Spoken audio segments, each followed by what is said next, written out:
പുതുവത്സരാഘോഷത്തിന്റെ ഭാഗമായി ദുബായ് പ്രധാന റോഡുകളിൽ ഗതാഗത നിയന്ത്രണം ഏർപ്പെടുത്തി പോലീസ്. ആഘോഷത്തിന്റെ ഭാഗമായി കൂടുതൽ സേനയെ രംഗത്തിറക്കാനും സുരക്ഷ ശക്തമാക്കാനും തീരുമാനിച്ചു. എമിറേറ്റിലെ ഏറ്റവും സുപ്രധാനമായ ഷെയ്ഖ് സായിദ് റോഡിൽ ഉൾപ്പെടെ നിയന്ത്രണം വരും. രാത്രി 9-ന് ശേഷം ഷെയ്ഖ് സായിദ് റോഡിൽ ഗതാഗതം പൂർണ്ണമായും നിർത്തുമെന്നാണ് പോലീസ് അറിയിച്ചിരിക്കുന്നത്. Mohammed bin Rashid boulevard road 4-ന് അടയ്ക്കും. ഫിനാൻഷ്യൽ റോഡിന്റെ ഏറ്റവും മുകളിലത്തെ നില രാത്രി 8-നും താഴത്തെ നില വൈകുന്നേരം 4-നും അടയ്ക്കും. അൽ അസായൽ റോഡും 4-ന് അടയ്ക്കും. ഹത്ത, Burj Khalifa, Burj Al Arab, festival city ഉൾപ്പെടെ 32 പ്രധാന കേന്ദ്രങ്ങളാണ് പുതുവത്സരാഘോഷത്തിനായി ക്രമീകരിച്ചിരിക്കുന്നത്.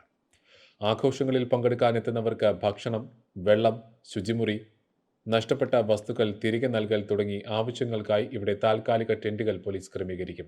പരിപാടികളുടെ സംഘാടക സമിതി 3 മാസം മുൻപേ പ്രവർത്തനങ്ങൾ ആരംഭിച്ചിരുന്നു.